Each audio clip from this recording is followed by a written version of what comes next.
They told me he was just a dog, but I saw him sit by that bench for 4 straight days, and I swear he was waiting for someone who'd already decided never to come back.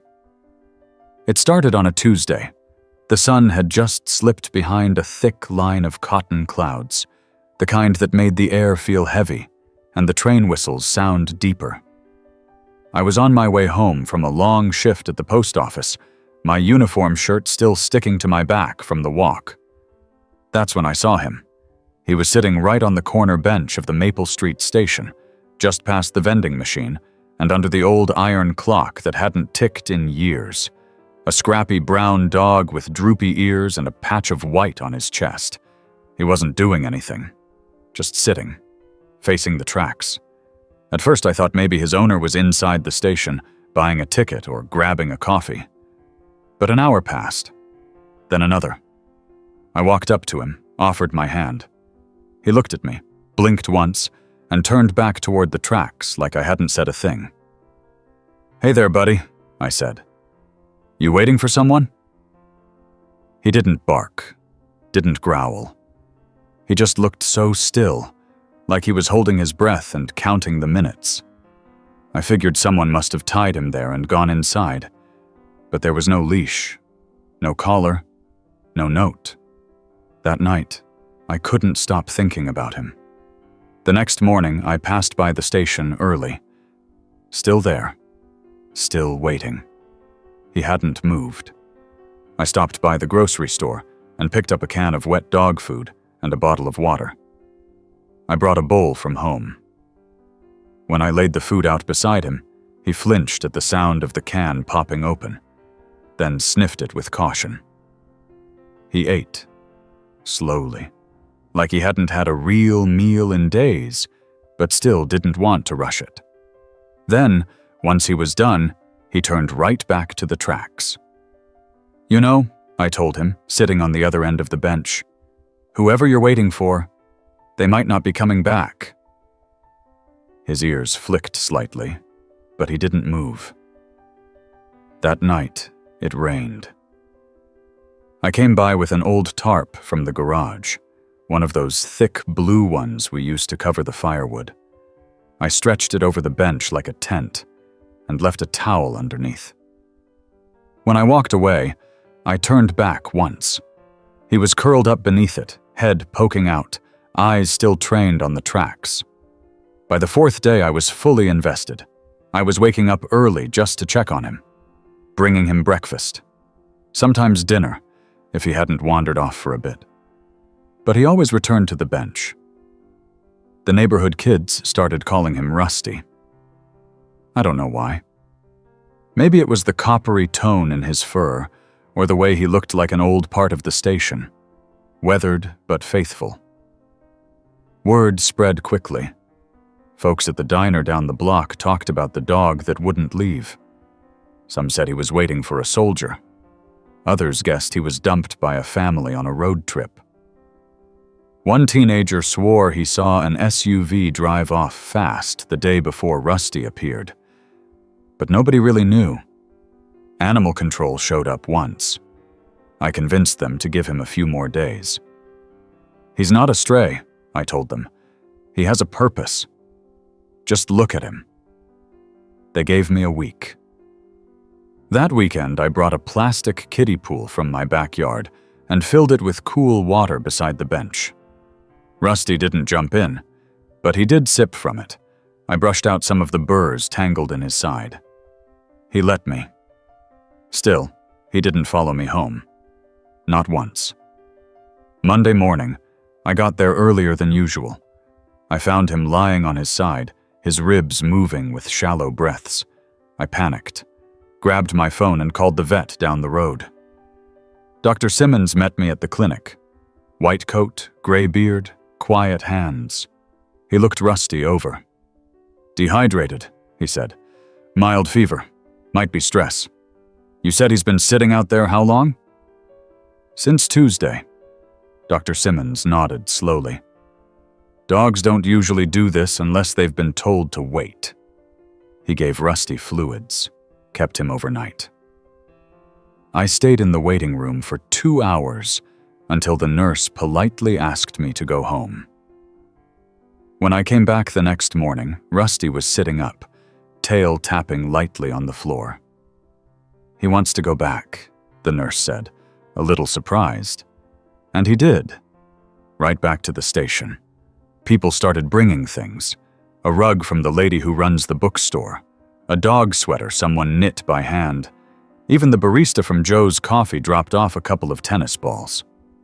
He ignored them all. Only the food and water mattered. And the tracks. A full week passed.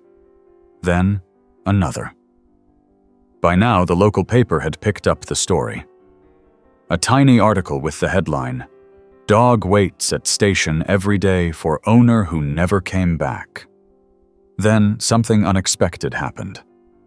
A white sedan pulled up one afternoon while I was bringing Rusty his bowl. A man stepped out, late 30s, wearing khakis and a wrinkled polo. He looked nervous, kept wringing his hands. "Is that him?" he asked. I hesitated. "Depends who you are." He crouched and called, "Chester?" Rusty didn't react. The man tried again. "Chester, it's me, Brian." Nothing. He walked closer. Rusty stood up. His ears perked, his tail twitched. The man reached into his pocket and pulled out a keychain with a red, bone-shaped tag. It jingled. That did it? Rusty barked. Once, then again. And then he ran. I watched in awe as the dog I'd only ever seen sit and wait suddenly leapt forward with energy I hadn't seen before. He practically bowled the man over, tail wagging, barking, spinning in tight circles like he was trying to process 10 days of confusion and joy all at once. The man, Brian, sat down right on the concrete, hugged Rusty tightly. "I thought you were gone," he said. "She left you? She left you there?" Apparently, Brian had been overseas for work. His girlfriend had promised to take care of Rusty while he was away. When she left him at the station, she told Brian that Rusty had run away from the backyard. He found out the truth from the article. I didn't say much, just stood back and watched. Rusty licked his face over and over, then turned to look at me, a quick glance, as if to say thanks. I smiled and nodded. Brian stood up, brushing his pants. "Thank you," he said, "for everything." "He did most of it," I replied. As they drove off, Rusty stuck his head out the window. He barked once as they passed the station. That bench stayed empty the next morning, and the morning after that. But sometimes I still walk by and half expect to see him there. Waiting. A week after Rusty left with Brian, the train station felt different. The same distant hum of passing trains still echoed across the platform. The iron clock still didn't work, and pigeons still strutted along the tiles like they owned the place. But the bench under the blue tarp was empty, and every day that I walked by and didn't see him, a strange quiet tugged at my chest. I didn't expect to miss him so much. After all, he was never really my dog. He never slept on my porch or followed me home or curled up beside my couch. He just waited. But in those days, watching him, feeding him, talking to him like he understood everything I said, I guess it carved out a space I didn't realize needed filling. That next Sunday, I brought back the blue tarp and packed up the water bowl and the rug. The toys were already scattered or taken by local kids. One of the tennis balls had rolled into the bushes and disappeared. A small part of me kept hoping Rusty would come trotting back for one last visit, tail swaying, eyes bright. But that didn't happen. I walked home slower than usual. Back at my house, things returned to their old rhythm. Mornings were coffee and toast, days were long shifts at the post office, and evenings were quiet, too quiet. I didn't have a dog of my own. Hadn't had one since Charlie passed 6 years ago. I told myself I didn't need another. Too much responsibility. Too many goodbyes. And besides, the world was busy enough. Let the young folks do the running and training and late-night walks. But then one evening, I found myself scrolling the town's Facebook group, and someone had posted a litter of lab mix puppies found near a field outside the county. No one had claimed them. Animal control said they'd only be held for 2 more days. I scrolled past the post, then scrolled back. The runt of the litter looked right at the camera, one ear standing up, the other flopped sideways like it couldn't make up its mind. I stared for a while. Then I shut the laptop, told myself not to get attached to a picture. 2 days later, I called the shelter anyway. They told me all the puppies had been adopted, except the runt. She had a limp. Nothing permanent, just something from birth. A little crooked, they said. She didn't keep up well with the rest.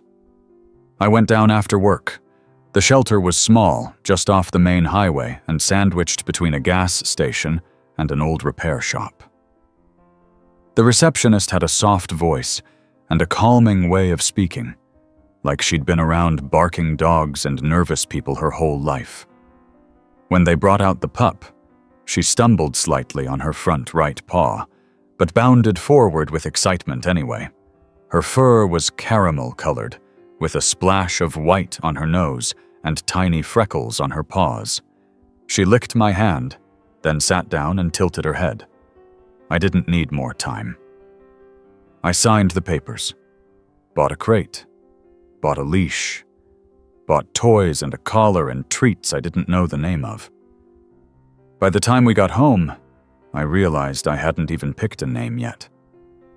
She curled up in the back seat of my old sedan, tail flicking gently, eyes already half closed. She trusted me, just like that. No questions, no hesitation. "Welcome home," I whispered. I named her Maple, for the street where Rusty had waited, and for the color of her coat. That night, she cried in her crate, until midnight. I laid on the floor beside her until she drifted off. The next day, she peed on the carpet and chewed up one of my slippers. I didn't even care. She had energy Rusty never showed, always bouncing, always exploring. But now and then, when she sat still and tilted her head at the sound of the train in the distance, I swore she carried a little of his spirit. By the 3rd week, she had learned sit, stay, and a lopsided kind of fetch that involved her running in the wrong direction and doubling back with wild excitement. One Saturday morning, we walked past the station. I didn't plan to go that way, but Maple tugged the leash until we turned the corner. She stopped at the bench, sniffed it, circled, then laid down. "You're too young to remember," I chuckled. She looked at me, wagged her tail. We stayed there a while. Life settled into a new pattern. Days with Maple meant morning walks and muddy paws, afternoons filled with tug-of-war, and evenings with a dog curled at my feet. The neighbors noticed. Kids waved at her.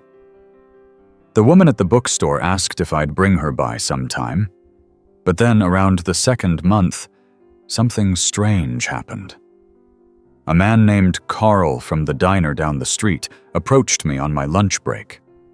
He looked uncomfortable, twisting the cap of his thermos in his hands.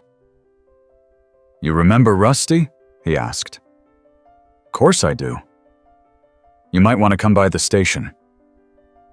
I left Maple with Janet, the lady who ran the flower shop, and walked down.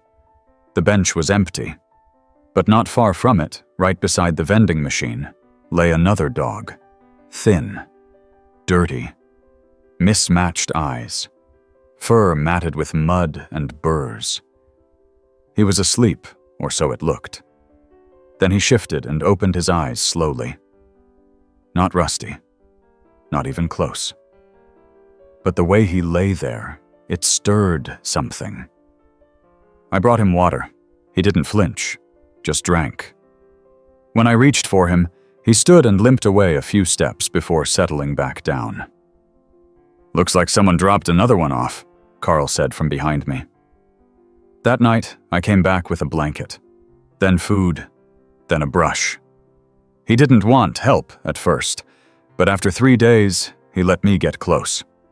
I named him Cole. His coat was the color of ash, and his eyes had a kind of old sadness to them. By the end of the week, I'd taken him to the vet. No chip, no ID. Just a tired, abandoned dog who hadn't given up yet. Maple was curious. She sniffed him over and over, tail wagging, dancing in place. He didn't know what to make of her at first, but when she curled up beside his crate that night, he didn't move away. 2 days later, I woke up to both of them sleeping side by side at the foot of my bed. It didn't take long before people started noticing again. First one dog, now 2. I heard whispers of the man who collects strays, the man with a soft heart and a full porch.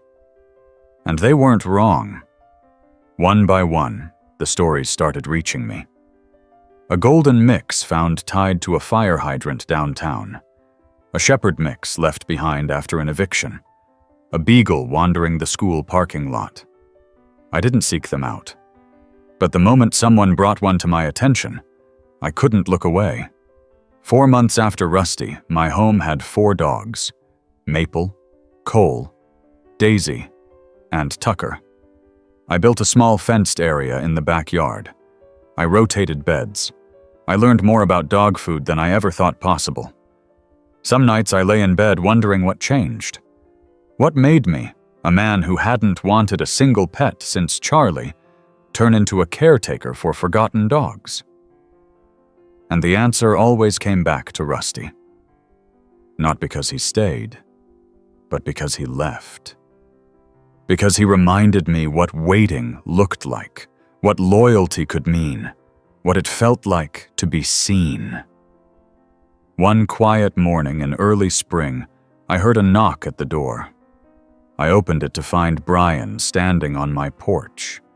He was holding a leash, and Rusty stood beside him. "We were driving through town," Brian said, eyes a little watery. "Thought we'd visit." Maple barked. Rusty tilted his head. I stepped outside and knelt. Rusty walked forward and gently pressed his forehead against mine. He remembered. The visit lasted an hour. Brian told me about their new place, a little house with a big yard and a tire swing out back. Rusty ran with Maple and sniffed every inch of the yard like he was making sure everything was in order. When they left, I stood by the porch, hand raised, heart full. That night, I sat on the old bench I'd moved to my backyard. Maple curled beside me, Cole stretched in the grass. And I said aloud to no one and everyone at once, "You were never just waiting, were you? You were teaching." Maple barked once, then settled into sleep. The trains in the distance kept moving. And so did we. 3 days after Rusty and Brian visited, something strange happened at the train station again. I wasn't there to see it this time. It was my neighbor, Pete, who told me. He knocked on my front door before sunrise, his silver hair still mussed from sleep, pajama shirt buttoned wrong, breathing heavy like he'd jogged all the way over. "There's a little dog, shaggy thing, all alone on the tracks back behind the station," he said, pointing like I wouldn't know the direction. I didn't waste time, grabbed Maple's leash, threw on boots, and headed out the door with her at my side. The morning air had that chill of late spring that snuck up on you if you weren't prepared. Dew clung to the grass, and the train tracks shimmered silver under the sky. Sure enough, there she was. A tiny thing, probably under 15 pounds, crouched near the gravel by the rear service line. Her fur looked like it had once been white, now caked in dirt and rain. Her eyes were too wide for her face, and her tail was tucked so tight beneath her belly, it was hard to tell she had one. I crouched low and waited. Maple sat beside me without making a sound. "Hey there, little one," I whispered. She didn't move, just stared, breathing fast. I slowly laid a slice of turkey cold cut on the ground, then inched it forward bit by bit. After 10 minutes, she made the first move. 2 steps, then 3. She devoured the meat in 2 bites and froze again. "We're not going to hurt you," I said. "Promise." I named her Cricket. Her ears stuck up like antennae, and her movements were fast and jittery, like she never got to rest. It took 2 days before she let me touch her, and another before I got her home. The vet said she had flea bites, some mild infection in one paw, and was skittish from what he called sustained abandonment. I didn't know that was a real term. I do now. Cole didn't care much for Cricket. He was still cautious about space and attention, and Maple had clearly claimed the role of resident ambassador. But Cricket followed Maple around like a shadow. At first, I thought it was just safety in numbers, but after a while I saw it for what it was. She was learning. Watching Maple play tug-of-war, watching how she sat for treats, how she curled up on the rug beside the couch, she mimicked every move like she was trying to learn the rules of being safe, of being part of something. 2 weeks later, Cricket wagged her tail for the first time. Just once, just a little. But it happened. Then Daisy came down with a cough, a deep, hacking noise that started in the morning and didn't stop through the day. I took her to Dr. Simmons, who listened, ran tests, and eventually gave a slow nod that I didn't like. "Probably kennel cough," he said. "Not uncommon in rescues. We caught it early." He gave me a prescription and instructions to isolate her from the rest of the dogs until it cleared. So I moved her bed to the guest room and set up a gate across the doorway. She didn't like it, whined for company. I took turns sitting with her in the evenings, just brushing her ears and telling her about my day. The others seemed to understand. Even Tucker, who normally tried to hog every bit of attention, took to lying outside the guest room door during nap time. I added a line of hooks near the door for all their leashes. Each had a tag now. Maple's was a maple leaf. Cole's a black circle. Daisy's was a flower. Tucker's was a red heart. Cricket didn't have one yet, but I had ordered a tiny brass bell. Thought it suited her. One evening, I came back from picking up dog food to find an envelope on my porch. No name, no return address. Inside was a $100 gift card to the local pet store and a note that read, "For the man who waits with them." That made my eyes sting. I didn't post about the dogs, never asked for help. But word had spread. Folks saw the backyard fence filled with tails wagging. They saw the sunrise walks and the late-night potty breaks. They saw the bench in my yard with the blanket and water bowl always ready for whoever needed it next. The train station, once just a forgotten corner of the town, had become something more. People dropped off chew toys, left kibble bags with thank you notes. Kids left hand-drawn pictures of dogs with names like Lucky, Shadow, and Hero. One morning, the mayor's assistant called me. Asked if I'd consider helping with a new project, a small dog sanctuary near the edge of the park. Just a fenced area, shaded spots, fresh water, maybe a few benches. Nothing fancy. But it would be official. I said yes before she finished the sentence. We built it in 2 months. Volunteers painted signs. Local artists added murals of dogs with wings and smiling faces. The town called it Rusty's Place.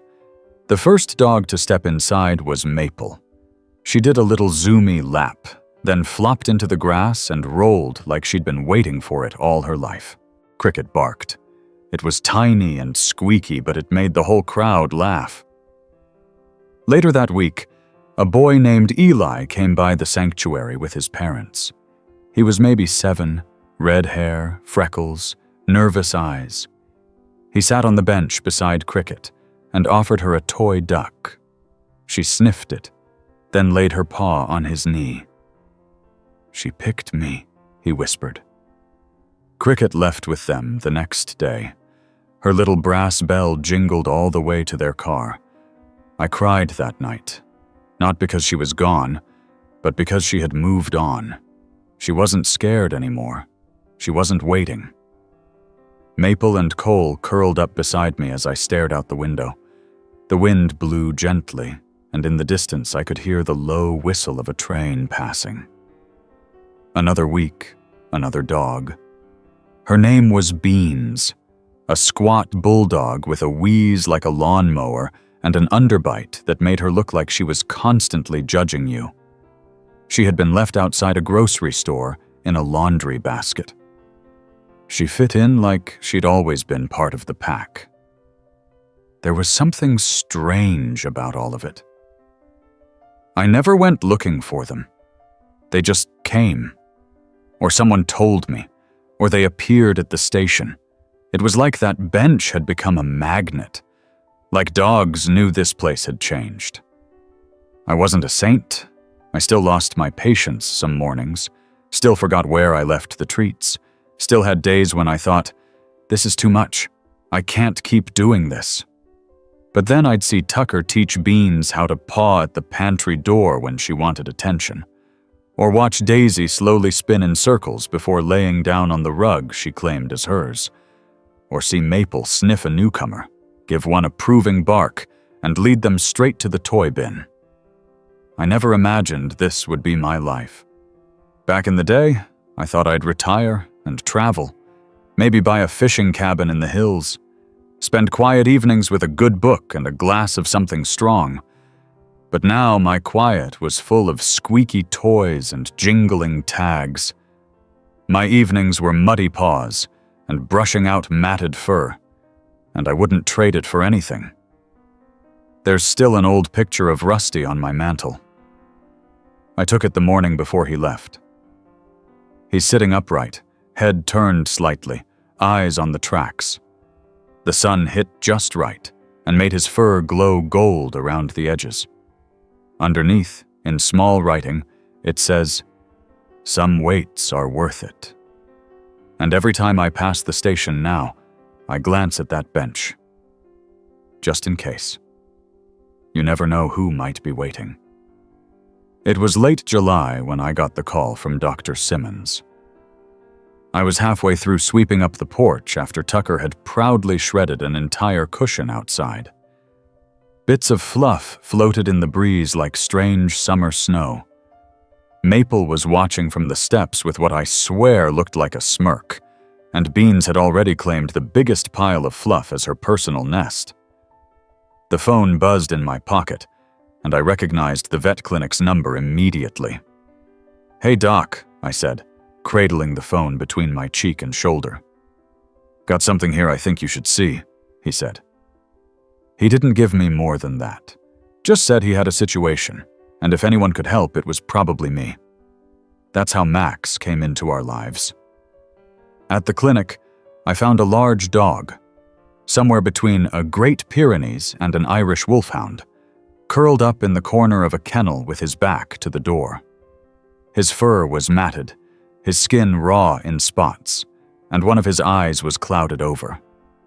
But what struck me most wasn't his size or condition. It was the way he didn't flinch, didn't react, didn't care. "Dropped off late last night," Dr. Simmons explained. "Guy said he found him by the riverbank, barely moving. Brought him in, no questions, no chip, no tag." I knelt slowly by the kennel. Max didn't move. His breathing was slow, steady, but far too quiet for a dog that size. I opened the latch and sat cross-legged on the floor. "Hey, big guy," I said softly. "You don't owe anybody anything. Just rest." He didn't look at me, but his ear twitched. It was enough. 2 days later, Max was lying on the cool floor of my living room, his massive head resting on a folded towel, a fan blowing gently at his side.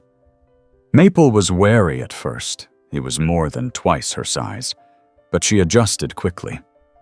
Beans sniffed his tail and tried to climb onto his back until he let out a deep sigh that sent her trotting away in confusion. Max didn't eat much the first few days.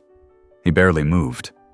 But every morning I sat beside him, read out loud from whatever book was lying around, and left a few boiled chicken bites in his bowl. By the 4th morning, the chicken was gone. Progress. Then, out of nowhere, we had a string of storms. Thunder, sideways rain, wind that bent the oak trees and rattled every window in the house. Most of the dogs were used to it. Maple liked to bark at thunder, and Beans seemed to think it was a game. But Max? He panicked. The first thunderclap had him scrambling to his feet with such force that the food bowl flipped and his massive body bolted into the hallway where he tried to wedge himself behind the dryer. It took me 20 minutes to coax him out, all while sitting on the floor with a flashlight and a jar of peanut butter. I finally got him into the guest room, where I pulled down all the shades and turned on some quiet piano music. He stayed there all night, breathing heavy, eyes wide. It was the first time I realized just how deep his fear ran. The next morning, Max followed me into the kitchen. Didn't ask for anything, just sat nearby. I handed him a piece of bread, and he took it so gently, like his jaws weren't sure they were allowed to close. Every week after that, we took tiny steps. One short walk to the edge of the yard. One paw placed carefully on the porch. One tail wag when I came home from the store. He never barked. Not once. But the way he leaned into my side when I sat down, it was his own kind of greeting. Then came August, and the heat rolled in like a hammer. The sanctuary had been holding up well thanks to a new awning, and several community members had donated shade sails and more water dispensers. Still, the dogs needed indoor time. I converted the old garage into a cooling zone. Vinyl floors, fans, a donated AC unit, and cots for every dog. Local students painted paw prints on the walls. Someone dropped off a stereo system and played old rock ballads on weekends. On one of those afternoons, a boy named Mitchell arrived. He was about 12, walked with a cane, had thick glasses, and barely spoke above a whisper. His parents told me they were trying to build his confidence. He loved dogs, but had never been allowed to have one. I let him sit inside the garage with me and Max. Mitchell didn't try to pet him, just sat down and started reading from a book he'd brought, some story about pirates and sea monsters. Max lay down beside him and didn't move. After a while, Mitchell reached over and placed one hand on Max's paw. Max didn't pull away. 2 days later, they were curled up together on the same cot, both of them asleep. When his parents came to pick him up, Mitchell said 6 words I'll never forget. "He gets scared, but so do I." Max went home with them a week later. It was hard letting him go, but it was right. I kept getting letters after that. Pictures, mostly.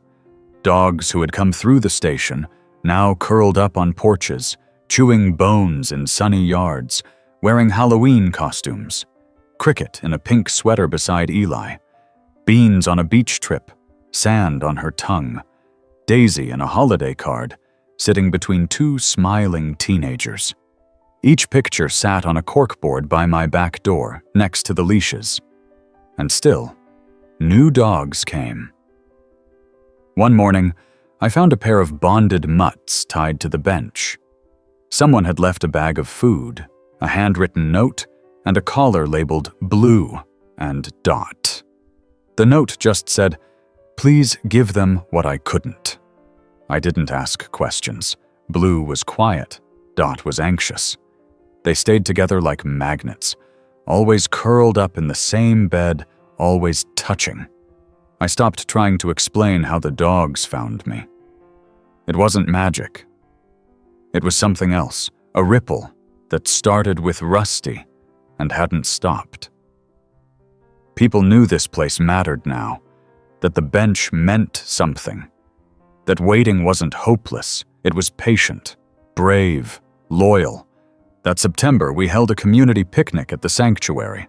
We grilled hot dogs, handed out popsicles, and let the dogs run wild in the big yard. Local kids painted faces and drew paw prints with sidewalk chalk. Volunteers baked cookies in the shape of bones. Brian came back. Rusty was grayer now, but his tail still wagged the same. He walked straight up to the bench and sat. I laughed. "You remember this place better than I do, old friend." He looked at me, blinked slowly, and leaned against my leg. Brian brought good news. He and his wife were starting a rescue program for military dogs retired from service. He wanted my help. "You're the only one I know who listens when they don't speak," he said. We started small. A shed at the edge of Rusty's place became the new wing. We took in 3 retired canines over the next month. Duke, Ranger, Milo. Each had their own story. Each needed time. And time we had plenty of. Every evening, after the bowls were filled and the yard cleared, I sat on the bench in the backyard. Sometimes with a dog, sometimes alone. Always listening, always waiting. Because you never know when the next one will come. The first snow of the season came early. Just a dusting at first. A soft white powder settling over rooftops and train tracks, as if the town had been dipped in powdered sugar. It happened overnight. One day, we were raking leaves and watching the trees turn fire orange. The next morning, I opened the back door and saw Maple bounding across a frosted lawn like a puppy discovering winter for the first time. The others weren't as thrilled. Daisy stood in the doorway, sniffed the air like she was weighing her options, and then backed right into the kitchen again. Beans tried to chase Maple and wound up slipping on the wet deck, legs splayed out like a cartoon character. She wasn't hurt, but she gave me the stink eye for an hour afterward. I shoveled a few paths around the yard so the dogs could stretch their legs without having to sink into snowdrifts. Then I built a little covered nook in the corner, just a few plywood panels and an old plastic roof panel I salvaged from the garage. I filled it with straw and warm blankets. By nightfall, Blue and Dot had claimed it. Blue still slept with one paw over Dot's back, even when she snored loud enough to rattle the siding. The sanctuary saw fewer visitors as the temperatures dropped, but it never emptied. There was always someone walking by to say hello, someone leaving bags of treats tied in ribbon, someone lighting up with a smile when a tail wagged in their direction. One afternoon, a delivery truck rolled up, and out stepped a woman with a clipboard and a scarf wrapped high around her chin. Her name was Meredith, and she worked for a dog food company that had caught wind of what we were doing through a local reporter's article. "They want to sponsor a few pallets of food every month," she said, looking around. But I had to see it for myself. I walked her around the yard, showed her the mural wall, the cool-down garage, the shaded feeding stations, the play zones. She met Maple first. Maple always greeted newcomers. Then Beans, then Tucker, who stole a glove out of her coat pocket and led her on a 2-minute chase before surrendering it like he'd just completed a noble quest. She laughed the entire time. Before she left, she handed me a printed voucher. "You earned this. All of this. We'll be in touch." The food started arriving like clockwork.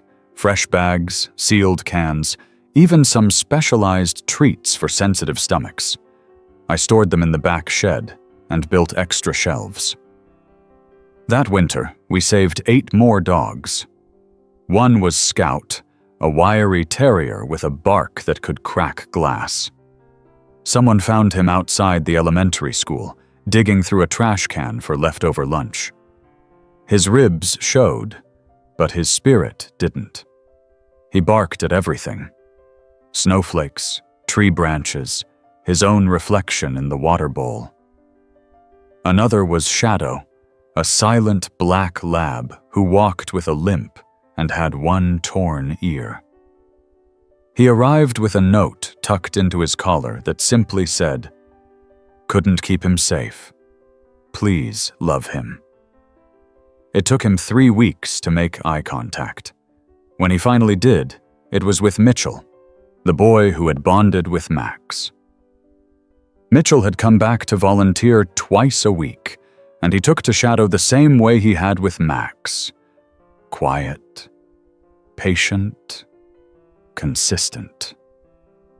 Shadow followed him like a ghost, always 2 steps behind, never in the way. By February, they were inseparable. Mitchell's parents asked if I thought he was ready for another dog. I said, "You should be asking Shadow if he wants to leave."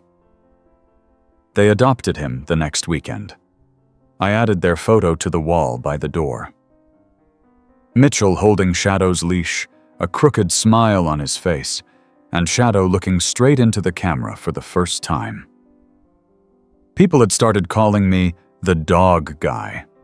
At the grocery store, at the post office, at church. Some people said it with a chuckle, others with admiration. I didn't mind either way. I'd been called worse. That March, something different happened. It wasn't a dog. It was a boy. I was at the station dropping off fresh water when I saw him. Maybe 11, skinny, short brown hair sticking out beneath a red hoodie. He sat on the same bench Rusty had waited on, arms wrapped around his knees, eyes fixed on the tracks. At first I thought maybe he was waiting for a ride. But after an hour passed and he hadn't moved, I approached. "Hey there," I said. "You lost?" He shook his head. Didn't look at me. "Waiting for someone?" "No, just waiting." He said it so quietly I almost missed it. I didn't press, just sat down a few feet away. "Name's Hank. I usually only find dogs here, you know. You're kind of new." That got a twitch of a smile. I waited, the way I always do. With dogs, you don't force anything. Turns out kids are the same. Eventually, he said his name was Joey. He didn't explain why he was there. I didn't ask, but I offered him a sandwich and a bottle of juice I had in my truck. He took them. Later that evening, I called the sheriff just to make sure no one had reported a missing child. Nothing matched. Joey came back the next day, and the next. Always sitting on the bench. Sometimes with a book. Sometimes just staring. Maple would sit beside him. He never touched her, but he didn't move away either. One day, he brought a tennis ball. He didn't throw it, just rolled it back and forth in his hands.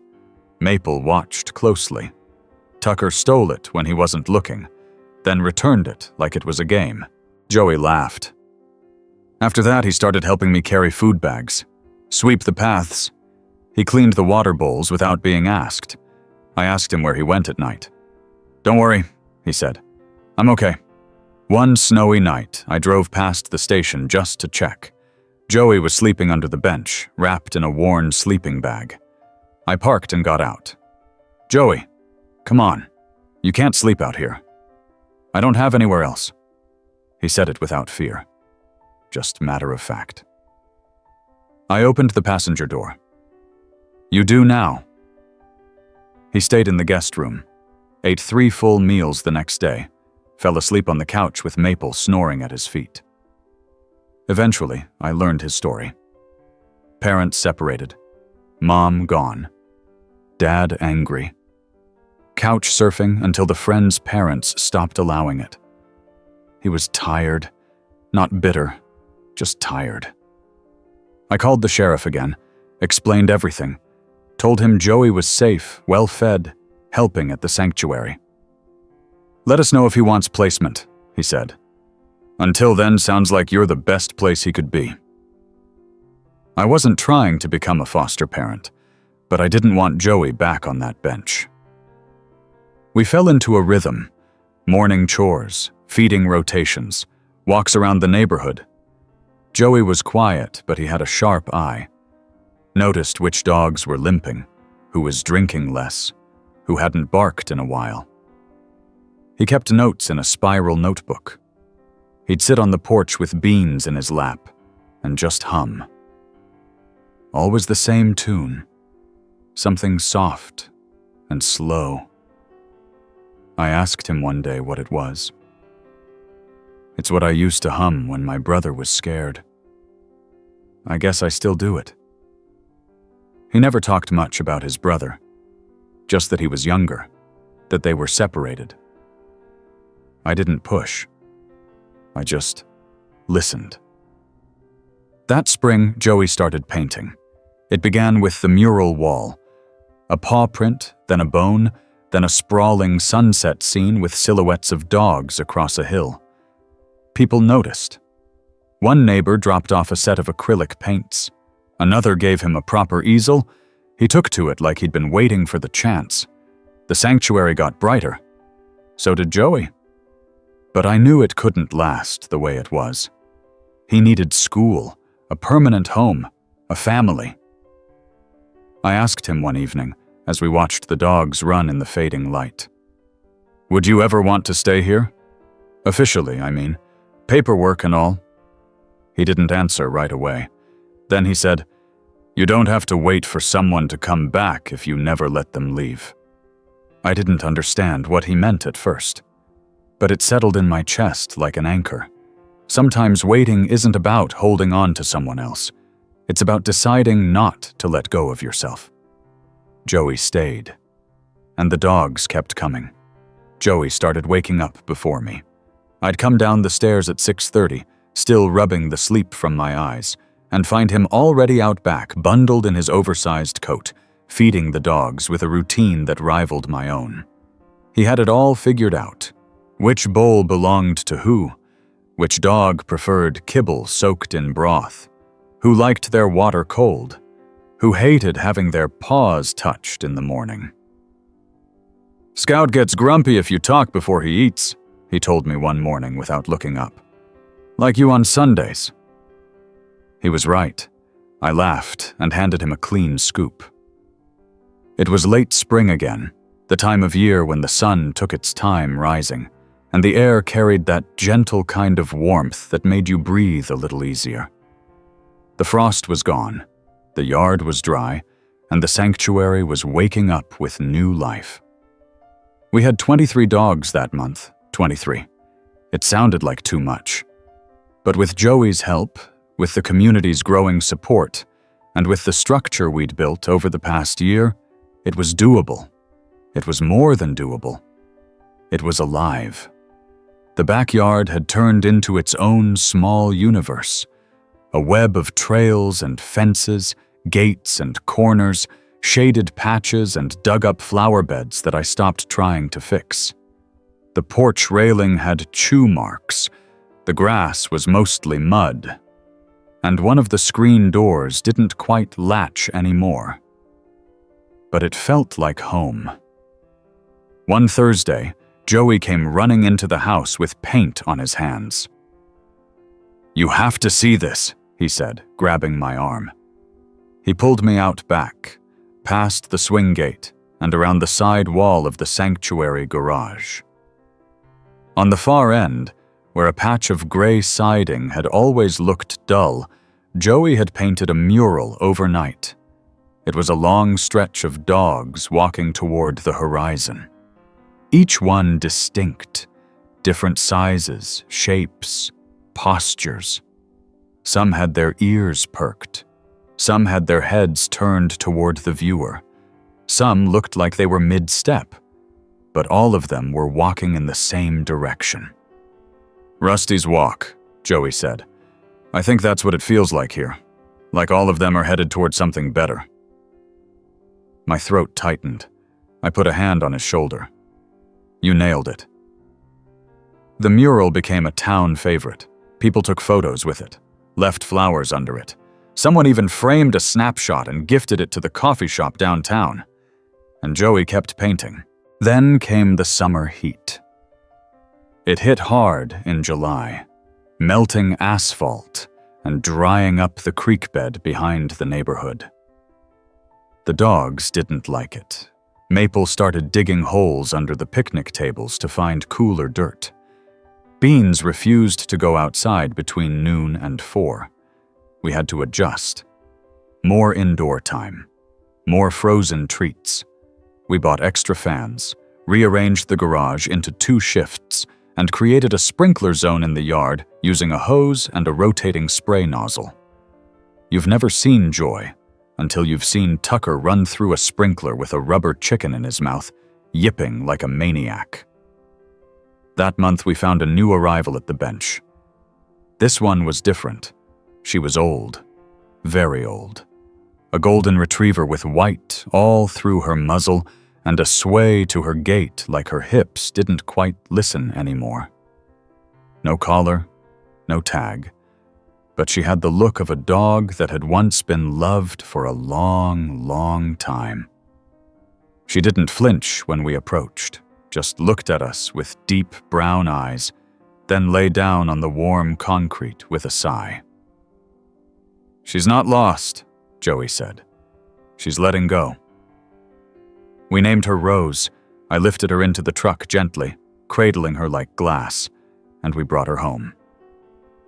Rose didn't ask for much. She found a patch of sun in the kitchen and barely moved from it. She ate soft food, drank slow, and rested. Every few hours, she'd lift her head just enough to see who was near. The other dogs gave her space. Even Beans, who usually climbed everything that breathed, just curled nearby and watched. We didn't take Rose to the vet right away. We didn't need a diagnosis. We just wanted to give her a place to feel peace. She lasted 10 days.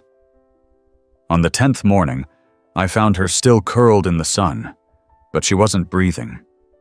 Joey stood beside me. He didn't cry. He just knelt down and whispered, "You made it home." We buried Rose beneath the dogwood tree in the far corner of the yard. We carved her name into a smooth stone and planted daisies around the base. I let Joey choose the words on the marker. He wrote, "You were always enough." That summer brought more dogs. A shepherd mix who was blind in one eye, a pit bull with 3 legs, a pair of Pomeranians who couldn't be separated for more than 5 minutes without crying. Each one had a story. None of them needed to tell it. Joey wrote all their names in a binder. He tracked their likes, their fears, the dates they arrived, and where they eventually went. He called it the Book of Staying. Because before they can leave, he said, they need to learn how to stay. By mid-August, we were featured on the local news. A crew came out, filmed the sanctuary, interviewed us on the bench by the mural, and watched as Maple chased her tail in the background like she was trying to steal the spotlight. They asked me why I did it. "Because someone waited once," I said. And it changed everything. The story went viral. People started sending letters, donations, handmade toys. One woman in Oregon sent a quilt stitched with paw prints and hearts, each square embroidered with the name of a dog she'd fostered over the years. We hung it in the garage. By September, We had enough funding to expand the fence line, build an additional shaded structure, and convert the storage shed into a vet check area. Dr. Simmons volunteered to stop by twice a week to give the newcomers a look over. More importantly, we started holding open days for local families. Kids came to play, older folks came just to sit, teenagers came to volunteer, brushing out coats and scooping bowls and laughing when Beans knocked over the soap bucket for the 5th time. The sanctuary wasn't just about dogs anymore. It had become something else. A place for people who needed a pause, a place for those who didn't have anywhere else to be, but still wanted to belong. Joey, once the quiet boy on the bench, now greeted newcomers like he owned the place. He gave tours, explained the routines, showed off the mural and the book of staying. He even started sketching out plans for a second mural. "What'll it be?" I asked one afternoon. "The ones who never gave up." I nodded. By the end of the month, we had 30 dogs, and we had space for every single one. Sometimes I still walked past the train station. The bench was always clean now. People looked after it. Someone left flowers there every few weeks. Someone else added a tiny plaque. It read, "In memory of the dog who waited, and the man who noticed." I never found out who left it, but every time I passed it, I stopped. Just in case. Because you never know who might be waiting. It was early October when I first saw the woman with the blue suitcase. She wasn't like the others who passed by the station. She walked slower, like every step cost her something. Her coat was too big, the sleeves tugged over her hands, and her eyes darted to every corner of the platform like she was expecting something to go wrong. Or maybe like it already had. I was walking Maple past the tracks when I noticed her sitting on the far bench, the one across from Rusty's bench. She kept glancing at the spot where that plaque was now fastened, the one people always stopped to read. The woman didn't cry or sit stiff like someone holding in emotion. She just looked tired. All over. The kind of tired that had nothing to do with sleep. Maple pulled toward her. I didn't stop her. She had a way of knowing who needed company. The woman noticed the dog first. She smiled, faintly, and held out a hand. Maple sniffed it, then rested her head on the woman's knee. "I used to have one like this," she said quietly. "Golden Retriever?" I asked. "Yeah, named him Toast, because he was warm and soft and always smelled like he'd been under a blanket." I didn't know what to say to that, so I nodded. Maple looked up at her, tail swishing gently. "I'm not here long," she said after a moment. "Just waiting for a bus." "No train?" She shook her head. "Missed that one a long time ago." Then she patted Maple once, stood up, and walked away, suitcase wheels catching on the cracks in the pavement. Joey was in the yard when I got back, raking leaves into big piles that the dogs immediately destroyed. "Maple made a new friend," I said. "She always does." We didn't talk about it again, but I kept thinking of the woman. She hadn't given a name. I hadn't offered one. Sometimes people come and go with that kind of quiet that makes you wonder if they were ever there to begin with. A week later, someone left a box at the front gate. No note, no knock. Just a plain brown box wrapped in twine, sitting on the welcome mat. Joey brought it inside and opened it on the kitchen table. Inside was a faded red collar, a small photograph of a golden retriever lying beside a fireplace, and a jar filled with what looked like handwritten notes folded into tiny squares. The collar tag said, "Toast." The photo had no names. The notes were dozens of short sentences, some barely legible, some written in neat cursive. Each one said something like, "He used to follow me into the bathroom. He liked strawberries. He barked every time a truck drove by, like he thought he could stop them. Joey read each one out loud. His voice softened more with every note. "She left this for us," he said when we got to the last slip of paper. "What makes you think that?" "Because she wanted someone to remember. And we're the people who remember." We added Toast's name to the wall. That same day, a new dog arrived. A stocky mutt with a scar over one eye and paws too big for his frame. He was tied to the leg of the old station bench, and someone had placed a blanket underneath him. He didn't growl or bark when we approached.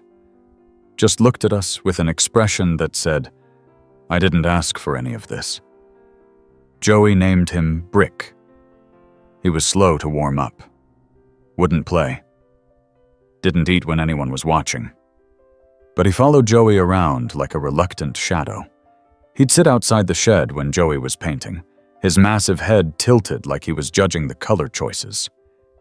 "He's not mad," Joey told me one evening. "He's just been disappointed too many times."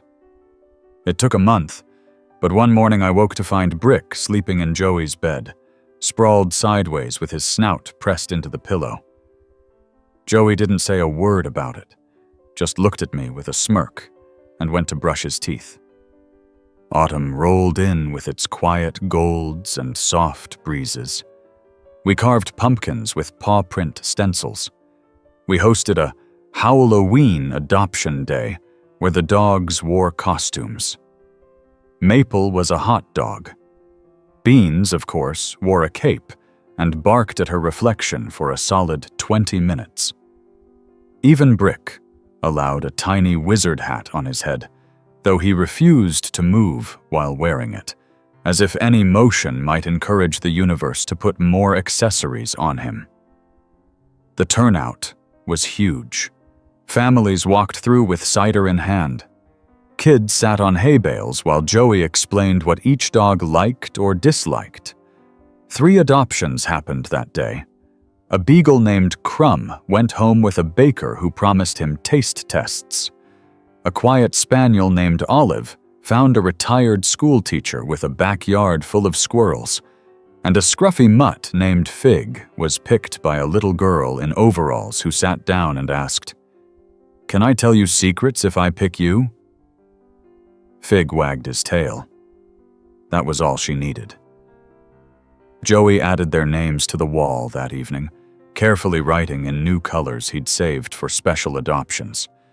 The Book of Staying got new entries, and I felt the kind of pride I couldn't explain. Late that night, I found Joey on the porch, Brick curled at his feet. "You okay?" I asked. He nodded. "Just thinking about how everything changes, but the bench stays the same." I sat beside him. The sky was deep blue, stars hanging like they'd been nailed into place. "I think people need that, something that doesn't move." He didn't answer. Just leaned against Brick and let the silence stretch out between us. 2 mornings later, we got a call from a woman named Linda. She ran a shelter 2 counties over, overcrowded, underfunded. She'd heard about us through the grapevine. "I've got a bonded pair here," she said. 12 years old. Owners passed away. No one wants seniors. Thought maybe you had room." We always had room. When they arrived, I nearly cried. 2 old labs, black and brown, walking in tandem like they shared a single mind. Their names were Button and Moose. Button had cloudy eyes. Moose had arthritis. But they still wagged their tails, still looked up like they expected love. Joey made them a bed by the fireplace. He gave them soft food and fluffed their blankets every night. "They don't have to start over," he said. "They just get to rest." That winter, the sanctuary glowed, not with lights, but with something harder to name. A sense of peace, a rhythm. And every time a train passed in the distance, Maple lifted her head. Brick would huff, and Joey would glance out the window like he remembered something from long ago. We didn't know what was coming next. But we were ready. Because this place wasn't just a home for dogs. It was a place where waiting turned into healing. And healing turned into hope. And hope, around here, was something we never ran out of. Joey started building birdhouses. It began with one, slapped together from leftover plywood and nailed to the side of the sanctuary garage. It wasn't square. The roof leaned. The entrance hole was crooked. But a tiny finch moved in anyway. Then another. Then 3 more houses followed. By the end of November, the backyard had a full row of lopsided birdhouses painted in bright colors, each named after one of the dogs who'd been adopted. The one labeled Crumb had a checkerboard roof. The one called Fig was purple with silver stars. The dogs didn't care, but the visitors did. Mrs. Latham, who lived 2 streets over, brought her grandkids to see the birds. A local teacher stopped by with her entire 4th grade class to learn about how dogs and birds could coexist in peace. Someone donated a seed feeder shaped like a train. "Everything comes back to the bench," Joey said one morning. "Even the birds." December came with its mix of frost and sunshine, the kind of weather where you needed a jacket in the morning and a t-shirt by noon. The dogs loved it. Brick finally started joining the others for full play sessions. Maple taught him how to wrestle without growling. He still refused to run, but he learned to stand his ground when Beans tackled him. The community kept showing up. A family donated a whole set of raised dog beds made from PVC pipe and canvas. Another dropped off fresh flannel blankets, all hand-sewn and tagged with hearts. We started making thank you tags for people who helped. Paws printed in ink on recycled paper, signed by Joey, and whichever dog had the least muddy paws that day. Then one day a letter arrived. It was addressed to the man who waited. Inside was a check. $5,000. No return address. No note. Just the check, and the tiniest drawing of a golden retriever in the corner. I showed it to Joey. He studied it for a long time. Then he smiled. "Rusty's still working, just from somewhere else." We used the money to install solar-powered lighting along the sanctuary paths. Joey rigged some of them into dog shapes, and now, every evening, the yard glowed with silhouettes. Christmas was quiet, no big celebration. Just me, Joey, and the dogs. We set up a small tree inside the sanctuary garage, decorated it with biscuit-shaped ornaments and string lights shaped like tiny bones. A neighbor dressed as Santa and posed for photos with the dogs, most of whom reacted with confusion, though Maple seemed pleased enough to lick his beard. On Christmas morning, Joey handed me a package. Inside was a framed sketch of the original bench. Rusty was sitting on it. Alone, but not lonely. His tail curled beside him. Above him, painted sky and drifting clouds. And behind the bench, shadows of people and dogs walked by, their outlines soft but steady. "I didn't want to draw him waiting forever," Joey said. "So I drew him remembering instead." I didn't have words, just a tight hug and a shaky breath. Winter deepened. One morning I found a small box left again at the gate. No return name. Inside was a single dog tag. On it, Toffee. The tag was worn, the engraving was faint, but it was real. Joey added the name to the book of staying anyway. "Not every goodbye needs a full story," he said. "Sometimes a name is enough." A week into January, a truck pulled up to the sanctuary while we were filling food bins. Out stepped a woman wearing a park ranger uniform. Her name was Claire, and she worked for a conservation site 3 hours north. "I was told you were the place for the hard ones," she said. She opened the back of her truck. Out came a crate with a chocolate lab, probably 5 years old, wild-eyed and shaking so hard his entire body thumped the crate floor. His name was Jet. "He was left tied to a tree in the woods," she explained. "Campers found him. Took us a week to catch him." Jet didn't respond to treats, or toys, or voices. He stayed in his crate for 2 full days, only eating when we left the room. Maple lay beside the crate the whole time. Joey took the slow route. He read to Jet, left the crate door open, set up a pillow, and gently pushed it inside without touching him. On the 3rd night, Jet emerged. We pretended not to notice, just kept talking softly, passing by like it was normal. He didn't run, didn't flinch.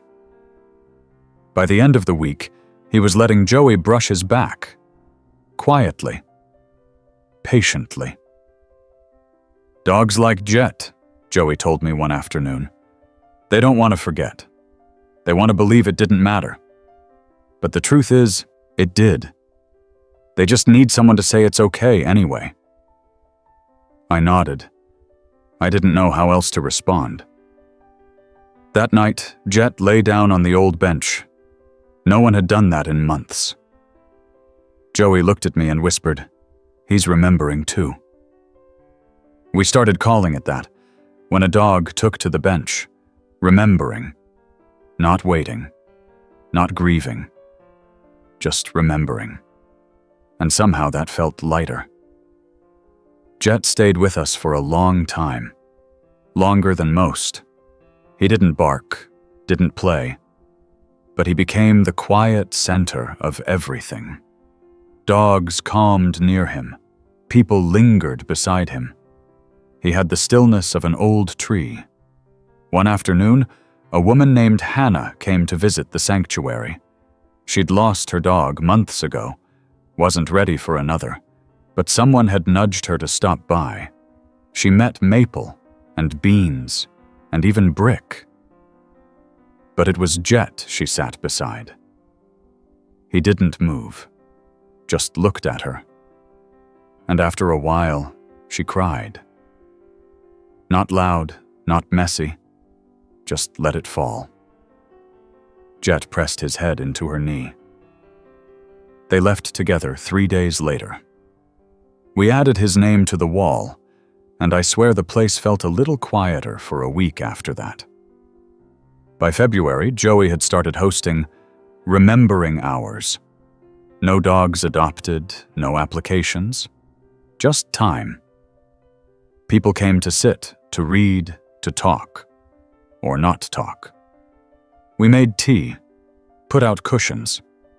Maple always chose someone and laid at their feet. The world outside still turned fast. But here, it turned gently. Sometimes I caught myself standing in the middle of the yard, surrounded by all of it. The murals, the wagging tails, the birdhouses, the shoes Joey left out front, the bowls lined in rows, the fresh blankets in the garage. And I'd think back to that very first moment. The bench, the silence, the brown dog who didn't move.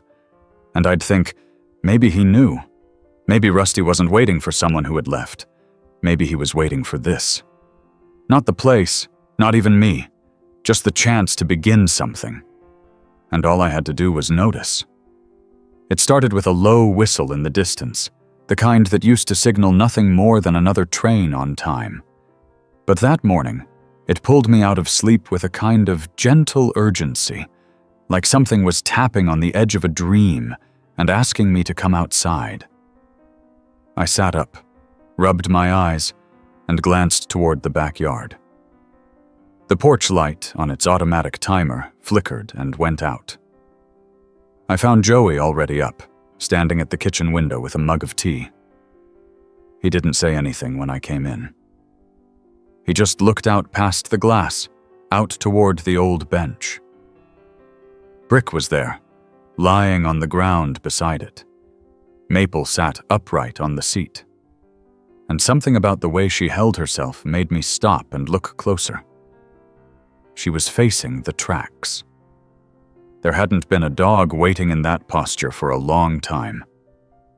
"You okay?" I asked Joey. "I think something's about to happen," he said softly. We walked outside together, the early morning cold slipping under our sleeves. Maple didn't move when we approached. She just kept looking toward the fence, her ears perked slightly forward, tail resting still across the bench.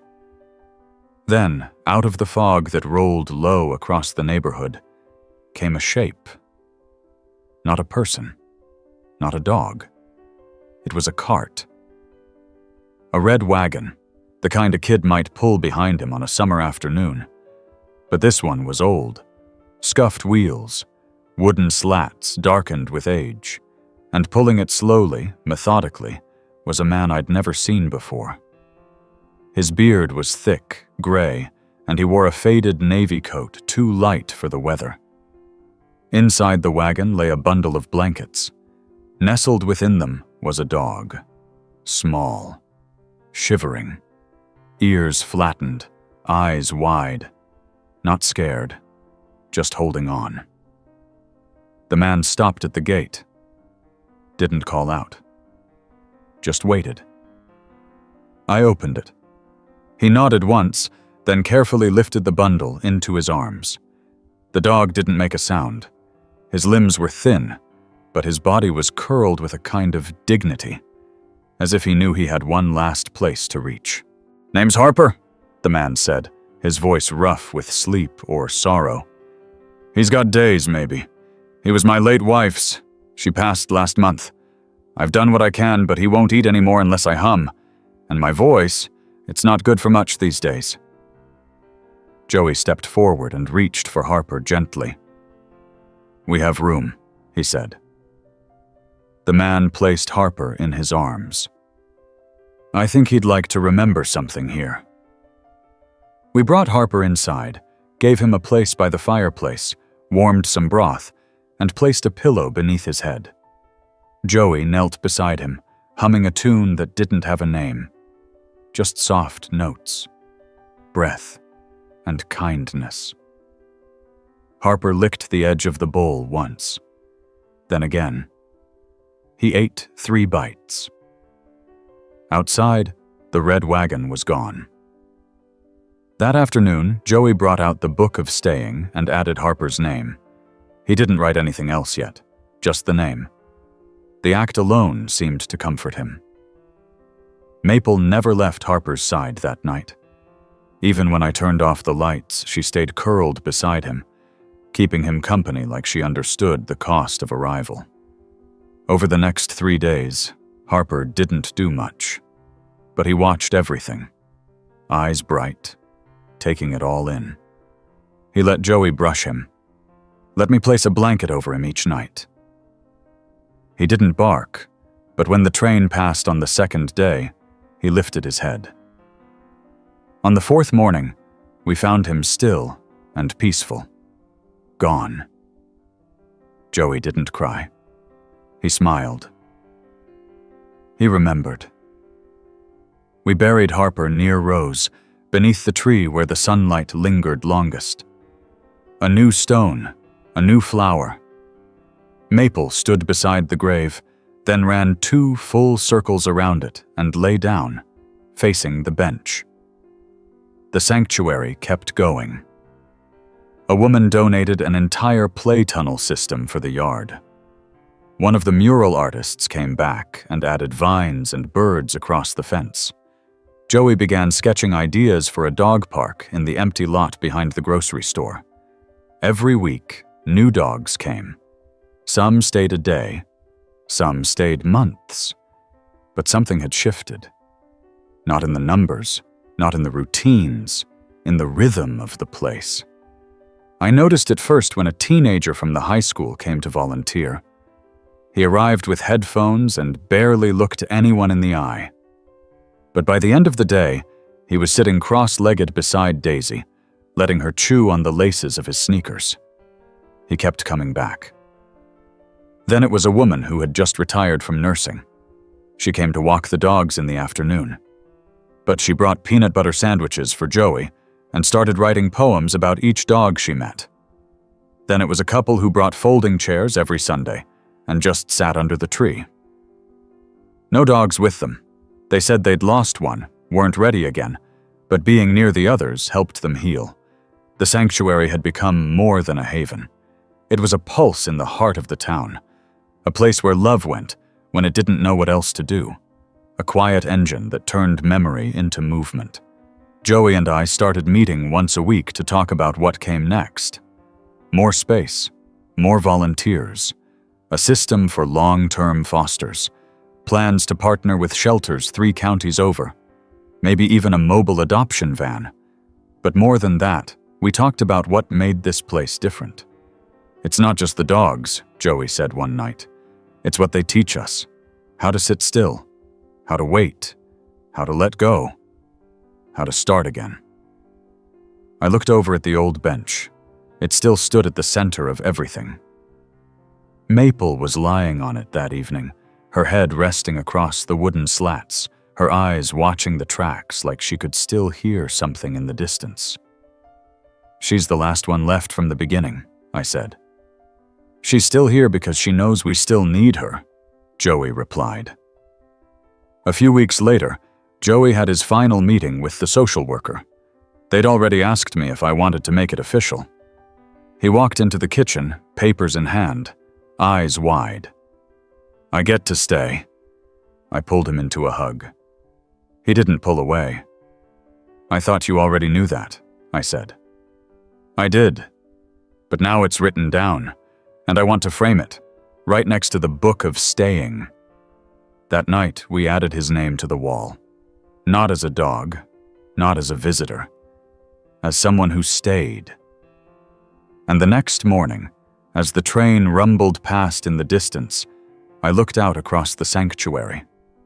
Birdhouses, murals, blankets, footpaths, names etched in stone, names scribbled in journals, dogs sleeping in sunbeams, visitors crying on benches, laughter by the gate. The hum of a place that wasn't ever supposed to be a place. It just became one. Because one dog waited, and one man noticed. And everything followed. I stood beside the bench. Maple looked up at me. "You ready for the next one?" I asked. She blinked. Her tail wagged once, and together we waited, just in case.